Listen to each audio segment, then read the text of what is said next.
The Most Magnificent Thing by Ashley Spires. This is a regular girl and her best friend in the whole wide world. They do all kinds of things together. They race, they eat, they explore, they relax. She makes things. He unmakes things. One day the girl has a wonderful idea. She is going to make the most magnificent thing. She knows just how it will look. She knows just how it will work. All she has to do is make it, and she makes things all the time, easy peasy. First, she hires an assistant.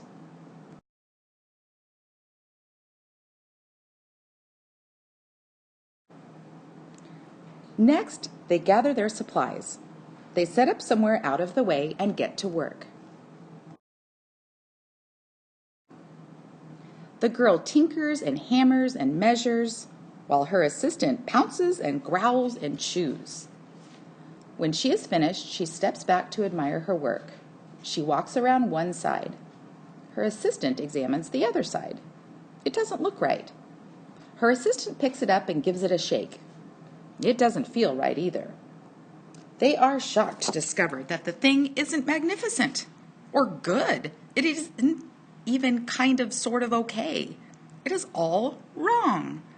The girl tosses it aside and gives it another go.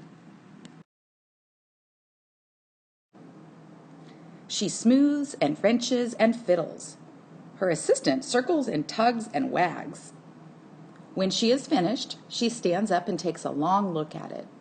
Her assistant gives it a nudge with his paw. The thing is still wrong. She decides to try again. The girl saws and glues and adjusts. She stands and examines and stares. She twists and tweaks and fastens. She fixes and straightens and studies. She tries all different ways to make it better. She makes it square. She makes it round. She gives it legs. She adds antenna. She makes it fuzzy. She makes it long, short, rough, smooth, big, small. One even smells of stinky cheese. But none of them are magnificent. Her hard work attracts a few admirers, but they don't understand. They can't see the magnificent thing she has in her mind. She gets mad. The angrier she gets, the faster she works. She smashes pieces into shapes. She jams parts together. She pummels the little bits in. Her hands feel too big to work, and her brain is too full of all the not right things. If only the thing would just work. Crunch! The pain starts in her finger. It rushes up to her brain, and she explodes. It is not her finest moment.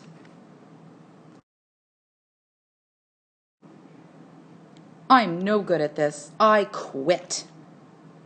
Her assistant suggests a walk. It's not much help at first, but before long, she starts to feel different. Bit by bit, the mad gets pushed out of her head. As they stroll along, she comes across the first wrong thing she made.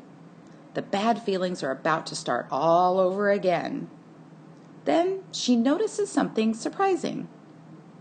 There are some parts of the wrong things that are really quite right.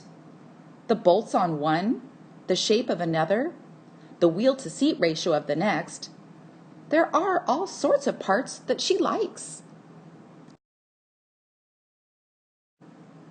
By the time she reaches the end of the trail, she finally knows how to make the thing magnificent. She gets to work. She works carefully and slowly, tinkering, hammering, twisting, fiddling, gluing, painting. Her assistant makes sure there are no distractions. This is the perfect thing to ward off bears. This will stop that leak. This one's all wet. The afternoon fades into evening. Finally, she finishes. She alerts her assistant. The pair take a good long look. It leans a little to the left, and it's a bit heavier than expected. The color could use a bit of work too. But it's just what she wanted. They climb aboard and take it for a spin. They are not disappointed. It really is the most magnificent thing.